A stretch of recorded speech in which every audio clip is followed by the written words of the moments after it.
Hey everyone, welcome to another edition of the Mo Show Live, everybody. Hey, I'm Morris Lilienthal.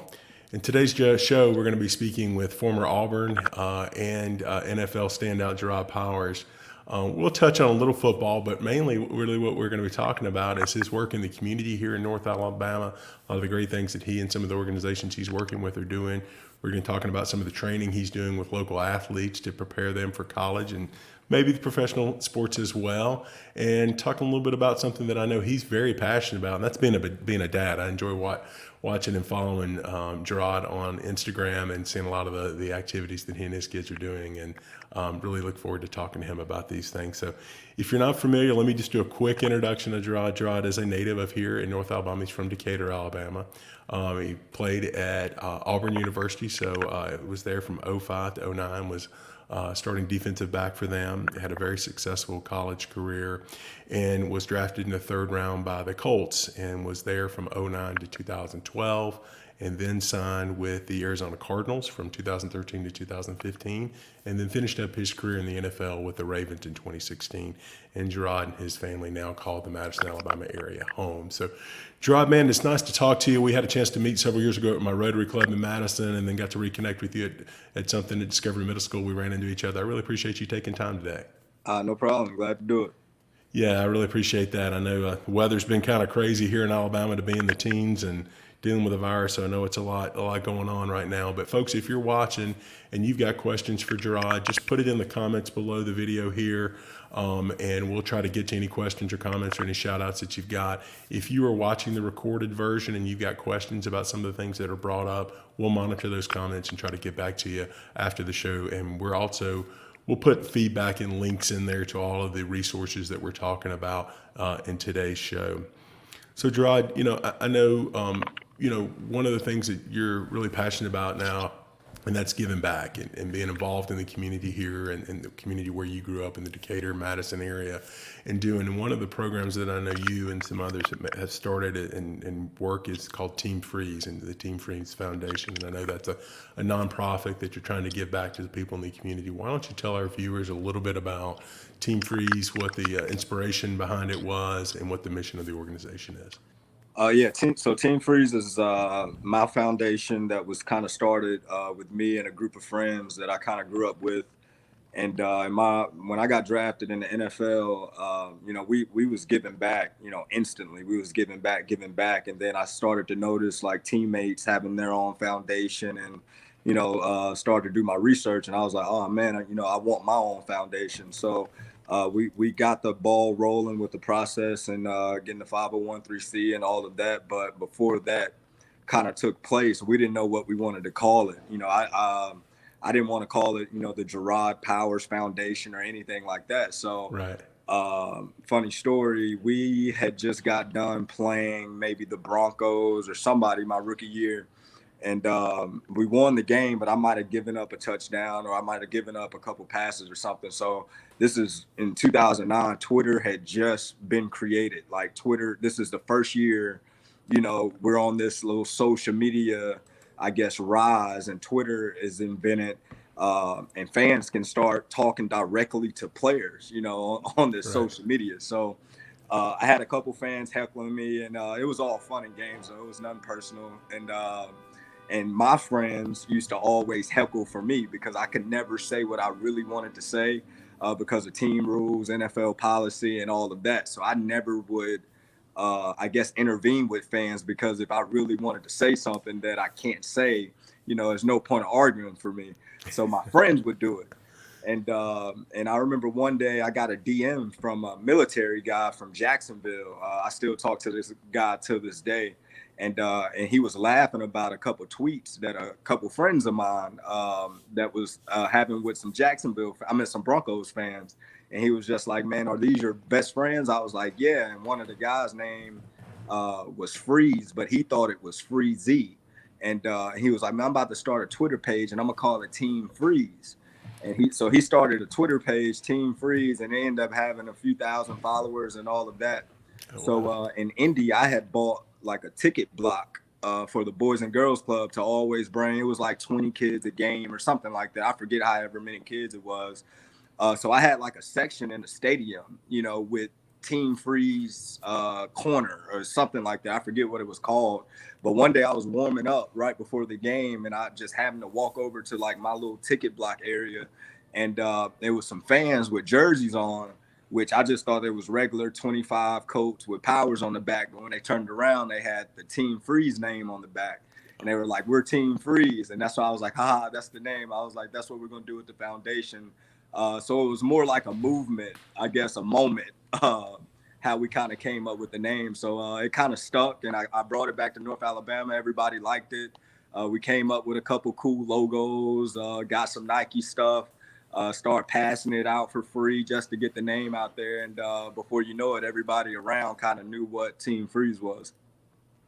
Well, that's great. I love the story too because that it really means more and do. And there's nothing wrong if you want to call it by your name and do. A lot of folks do that, and that's great. But I love that it just kind of organically built, and it was something that kind of organically means something to you right there, Yep. and did, and that the players got started. But social media certainly has changed things with how people can interact. There's no doubt about that, and getting access to professional athletes and stars, and it's great in a lot of respects, but there's a lot of aspects, and that's certainly probably something you guys may talk about in another conversation we have in a minute about P3 with how to teaching those kids on how to be responsible interacting on social. But so with regards to Team Freeze, talk a little bit, Jerraud, about what the mission of the group is now. What are y'all looking to do here in North Alabama, and what kind of things are y'all doing outreach for? Well, our main thing was we just wanted to be a resource. I was big on wanting to be a part of the youth, as much as I can to help give back, to give our youth, I guess, a better platform or a better situation, especially coming from some of the same neighborhoods I grew up. So I just didn't really want, the foundation to be kind of boxed in to like one thing specifically. So we just kind of wanted to be a resource to the community. So anything that kind of come across our table, if we can help, we're going to help. So, from doing things with kids to doing things with adults as well, we've raised money and, had different, I guess, programs set up for adults, just like have we done for kids. But our main thing right now is just trying to get our youth a bigger platform, a bigger stage to kind of showcase and I guess bring an awakening to some of the skills that they know that they can do and give them a better situation to do it. Yeah. I had an opportunity to take a few minutes and read through y'all's website and was just sharing it, folks. If you want to know more about it, please go to teamfreeze.org and you can find more specifics about what the organization is doing.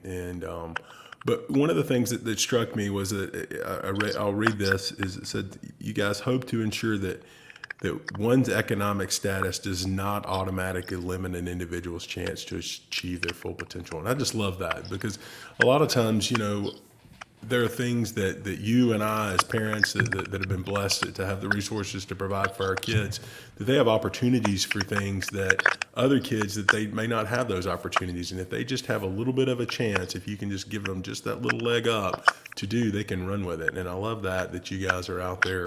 That's part of the fiber of who your organization is. Yeah, for sure. And just to piggyback on it, we want the kids to believe in themselves too. We're in a day and age now, everybody's like so quick to judge. And the kids of today, they're a lot smarter than what we were coming up. They have like, this world is moving so fast, so much technology, so much information is out there like right now that you can get or just processing through your brain or whatnot, that I feel if we don't make our kids believe in themselves that they can be whoever they want to be, that we'll be failing just in our part of being a human on this earth.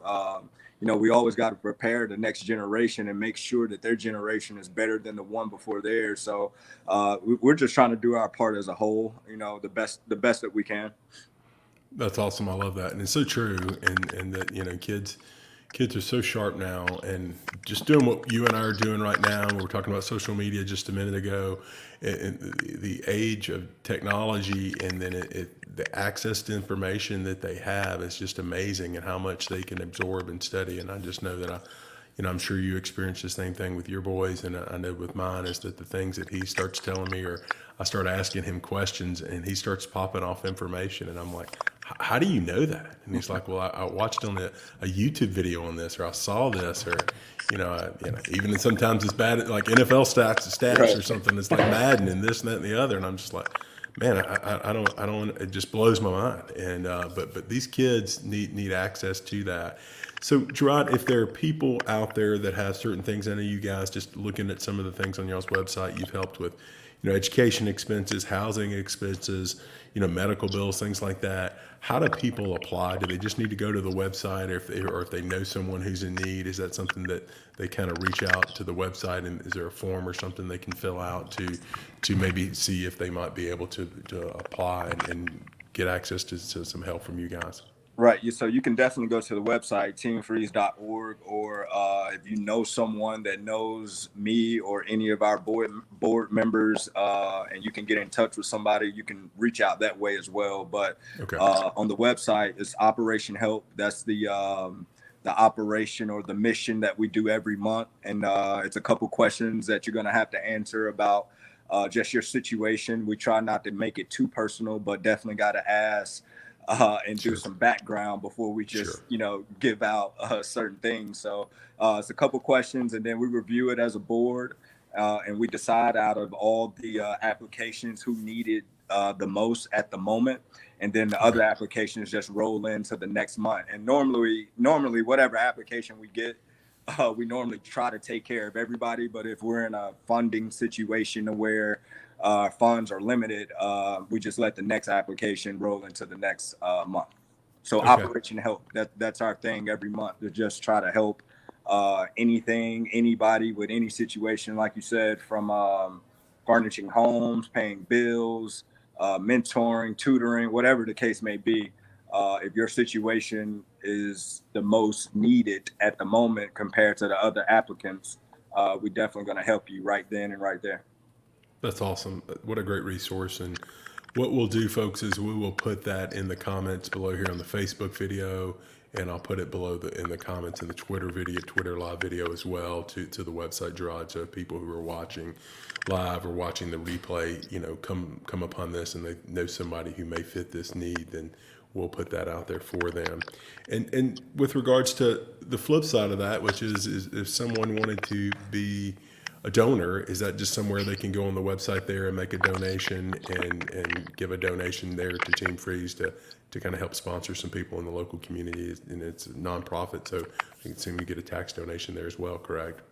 Correct. Every donation you will get a tax receipt for. So that's also a link on the website that you can go there and donate. Or if you know, like I said, any of our board members that you need to get in contact with one of us, we can make it happen. And we need it. So like I said, every dollar, every penny goes right back into the community. So anything that you give will greatly be appreciated. Absolutely. One thing I'll add to that is, I shared with you offline before we went live that a lot of people who follow me on social and have watched other shows know my wife's a public school teacher. And, we're very blessed to have send our son to Madison schools. And Madison schools, as you know, having kids in Madison schools is a great school system, one of the best in the whole state. But I think one thing that people don't realize is that while we have a very good system with good opportunities and good resources, there are still a lot of kids in our community in the Madison and Huntsville and Decatur greater area, metro area, that are going without and that need this help. So, just because you see new turf fields going in at James Clemens or at the Madison City Schools Stadium and those kind of things doesn't mean there are not kids out there and other folks that are struggling in our community, because I can assure you there are. So if you can give back in any way, whether that's volunteering or whether that's donating to a great cause like Team Freeze. So, Jerraud, let me swap now. I want to kind of hit another topic, something else I know you're passionate about and doing, and my guess is this is one way that you're keeping and scratching that athletic itch, and that's with P3.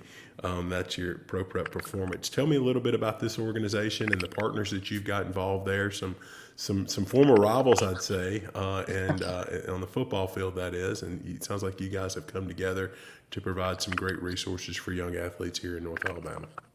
Yeah, so P3 Pro Prep Performance, myself, Jawan Simpson, Rashad Johnson, all three of us, Jawan and Rashad are, Alabama grads.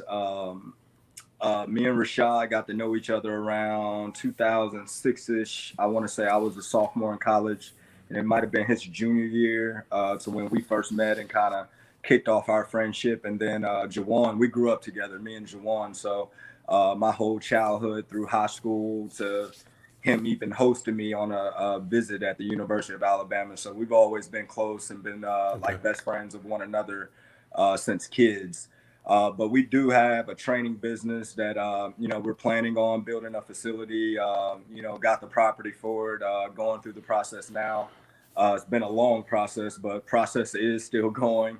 And we're offering skill training for football players and speed and agility type training for all sport athletes. From youth to 8 years, 7 years old and up. Okay. We have a program for you. So it's a good way to kind of, like you said, just keep that itch off, be around the game, be able to mentor some kids. It all started just coming back home, and I'm pretty sure he wouldn't mind me, saying this. Coming back home, I'm training for my last year in the league, and Jawan is training me. And this was actually Rashad's last year, ironically, as well. He was in Tennessee. I was getting ready to go to Baltimore, and Jawan is training me. And Jayden Hill from Bob Jones, that's now at Florida. I want to say he might have been a sophomore in high school, freshman in high school. And I went up to Bob Jones Field to get some work in, like one late afternoon on a hot day. And Jayton and another buddy of his was just up there doing some drills by themselves. And I needed somebody to like catch and throw a football to me on certain drills.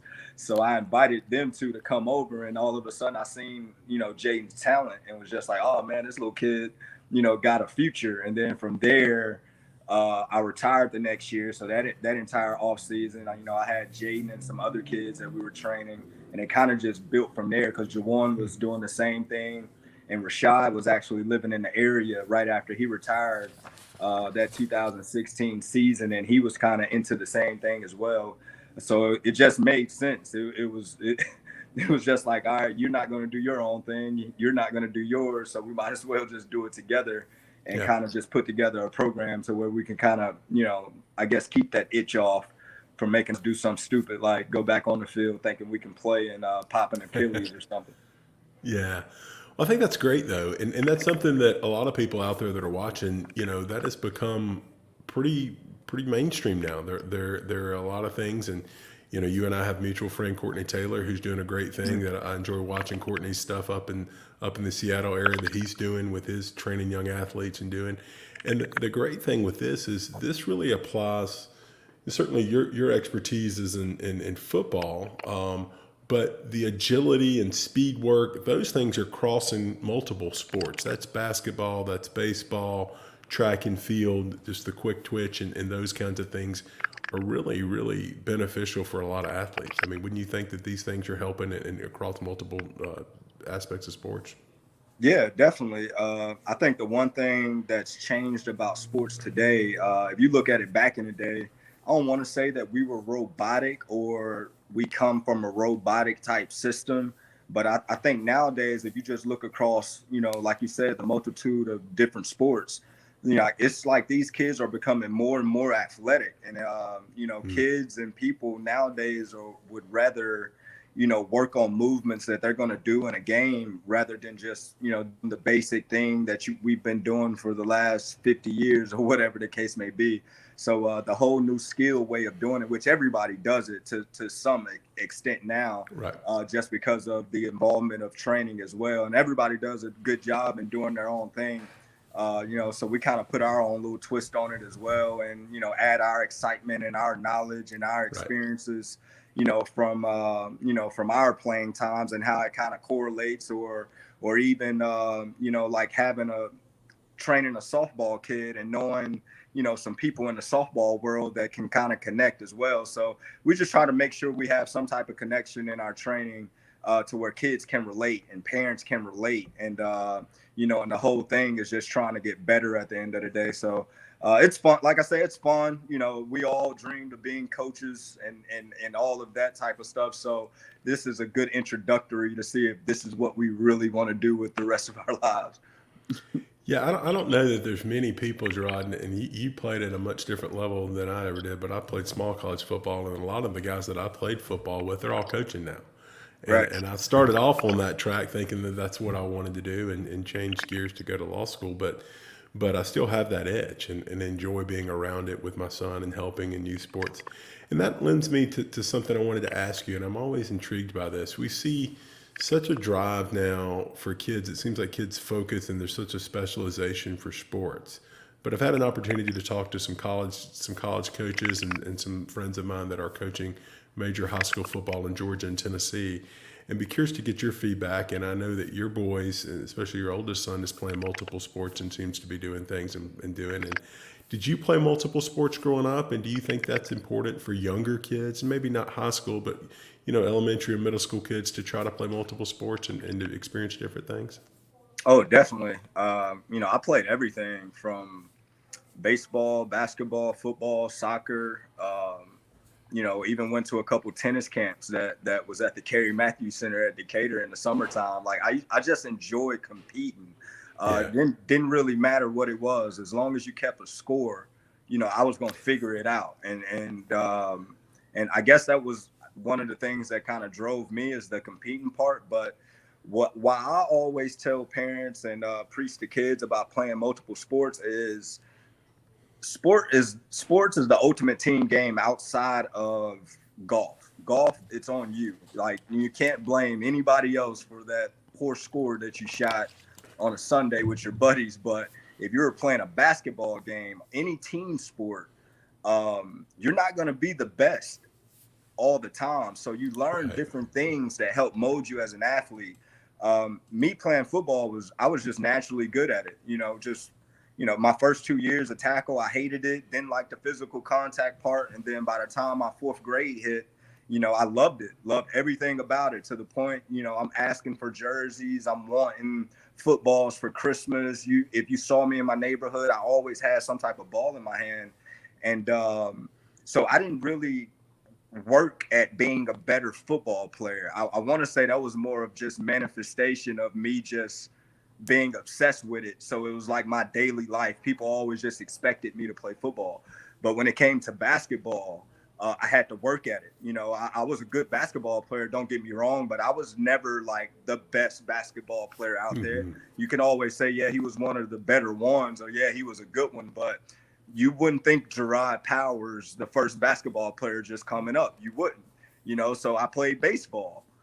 Could never hit a curveball. Still can't hit a curveball to this day. But I enjoyed everything about baseball. I enjoyed the mental aspect of it. Can I stay focused for 9 innings in a slow type game? Can you like have laser sharp focus to where you're just not in a daze? You're not lackadaisical. So I used to I ran track. I was fast, but I never was the fastest. But I ran track because I used to always try to figure out, like, how is the fast guy that fast? Like, all right, let me count his steps. Like, what Right. does he What's he do? doing? Like, what's his workout? What are they telling him that they're not telling me? So anything that I was not good at naturally, I used to always feel like, man, I can go out there and find a key to open that box and become great at it. I just got to keep working until I figure it out.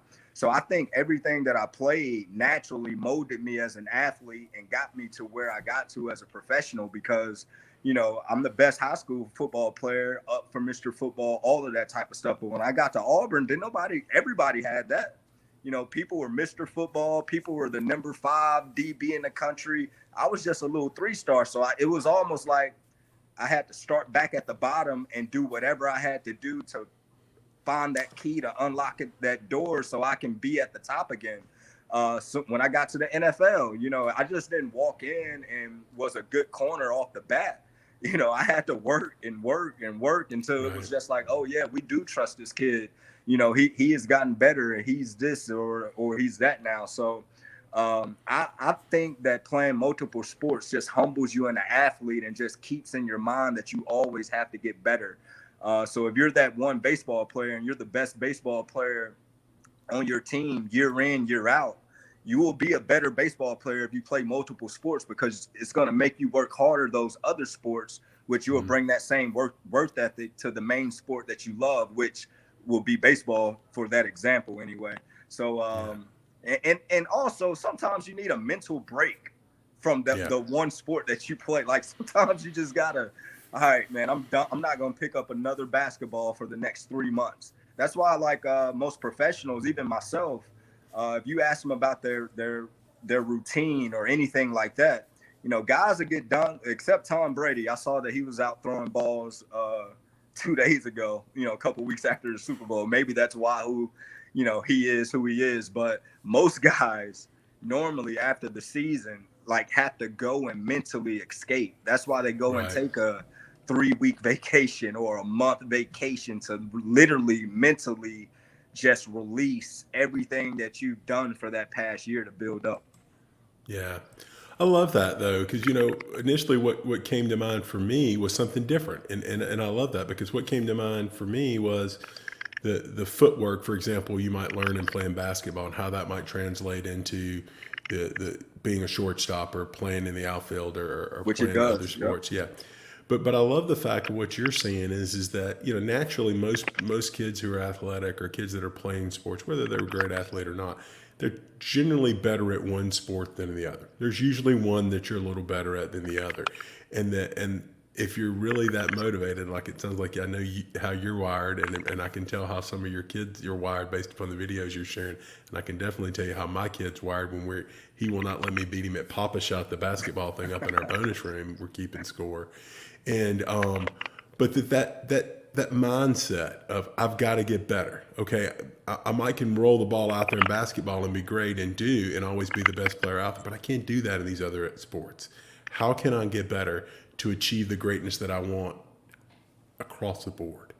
And I love that. So I'm glad to hear you say that because that's kind of how I feel and do. And I think at a certain age, when maybe you get into later in high school or something, if there's an opportunity for you for future for college or something, maybe there comes a time for See, specialization.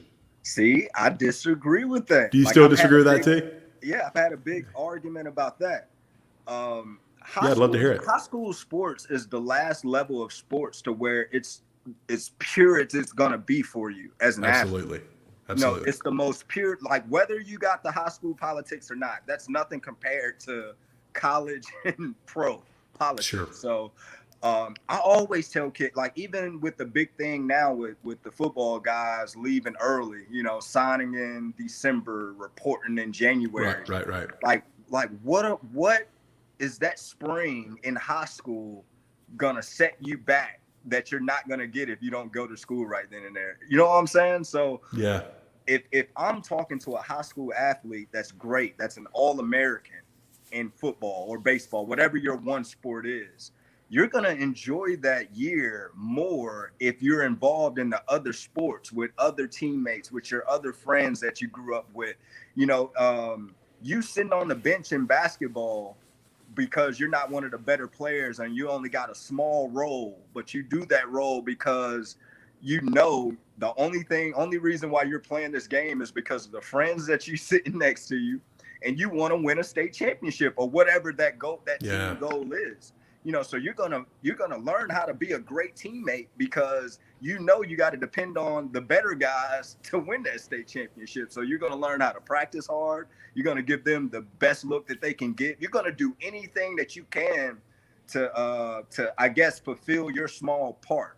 But if you right. played that one sport and it's over when it's over, that last year is miserable. I would think as a senior that's an athlete that can play multiple sports. Like I don't think you have to be recruited to say, oh, I'm gonna take this sport serious in high school. I think if you enjoy playing and enjoying competing, shoot, you should play whatever you want to play in high school.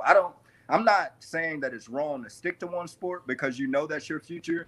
But what I'm also saying is a couple months in another sport is still not going to hurt you or stop you from your future in the sport that we know that you're going to go at. So Love that. Love that's that. my And that's my take.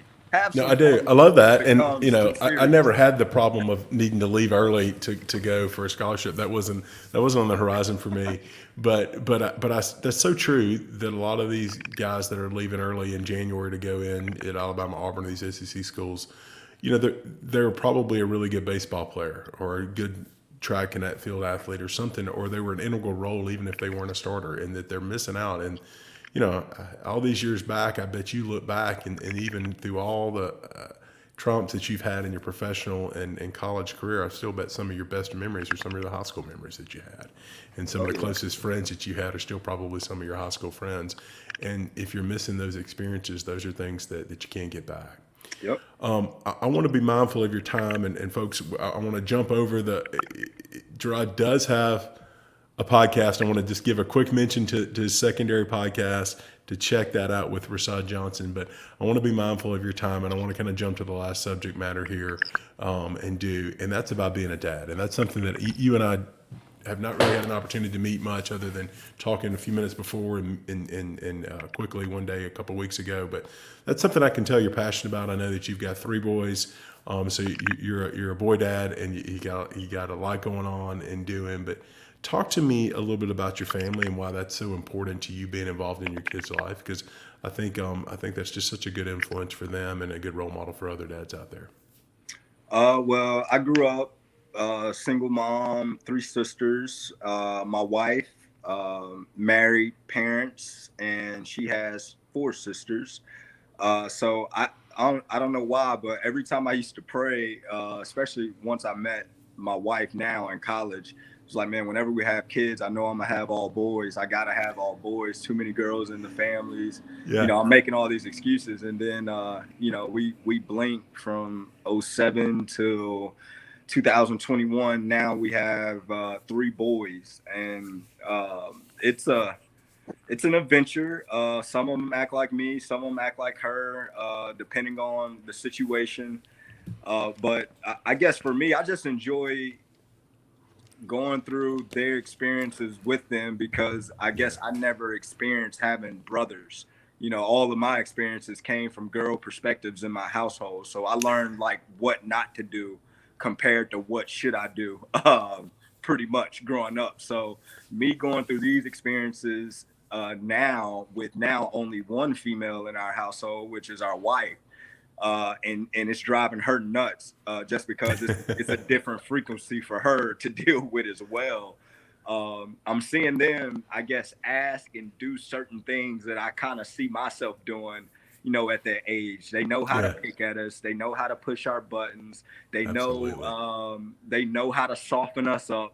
They know when they're in trouble. They know when they've done something great. It's just I guess just cool to be a part of something that you feel like, even though I know God created all of this, but you kind of feel like, that's me. Like that's a Yeah, creation I had a part in. So, all my kids love sports. Well, my oldest 2 from the start, but it looks like my 15-month old is gonna like it as well. He's starting to run around with balls in his hands all day as well. But going to the youth games, meeting their friends, and kind of letting them experience some of the things that we kind of got our hands on or accustomed to, whether that's talking to one of their favorite NFL players or FaceTiming someone that normally they might not ever get to meet or see, or going to an Alabama and Auburn game behind the scenes, that's taking his awesome. friends and their friends and to kind of see their faces, knowing that I didn't really get to experience anything like that growing up.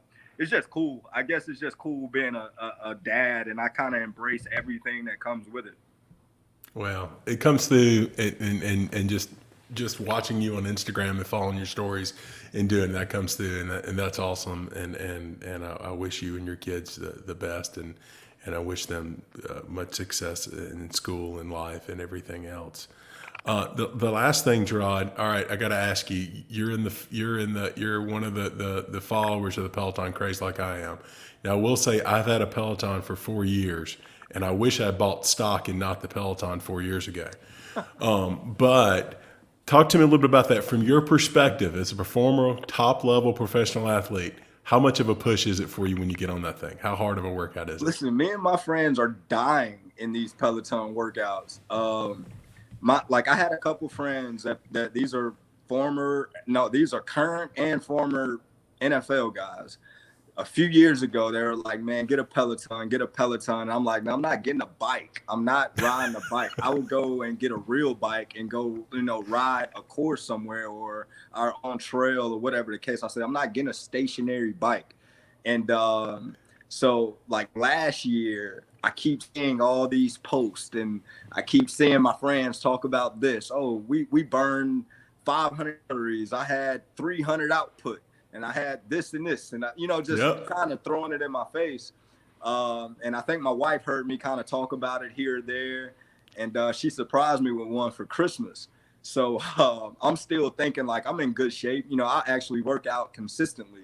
Whether that's a high level workout or a low level workout, I actually do something to get my heart rate up. So Right. I'm Right. man, I'm in shape, to be a retired guy. Man, I do. Oh, I'm about to drop my phone. Man, I do the first workout, and I take a picture of it and send it to my friends, and they're dying laughing. Like I had maybe 175 output, and this is me thinking that I just tried to Crushed it. kill this workout. And my friends that's non-athletes that's never did anything but ride a bike, they're like tripling my output. And I'm just sitting there like, what are y'all doing? Like, am I not working hard? Am I out of shape? But the more and more I rode, the better and better I got. So I'm still dying in these Peloton workouts, but I'm kind of addicted to the workouts. The instructors, I feel like they be yelling at me. Like I be feeling like they're talking to me, doing it in the screen. So Good. it's fun, but it's tough for sure. It is, and I feel the same way, and I'm glad I'm not the only one. Well, I'm going to follow you on Peloton because I want to track it and see if I can reach NFL status and do. But it's fun, folks. If you don't have one, I have no stock and get nothing out of them. But I agree with you. When I thought it's a freaking stationary bike, what is it?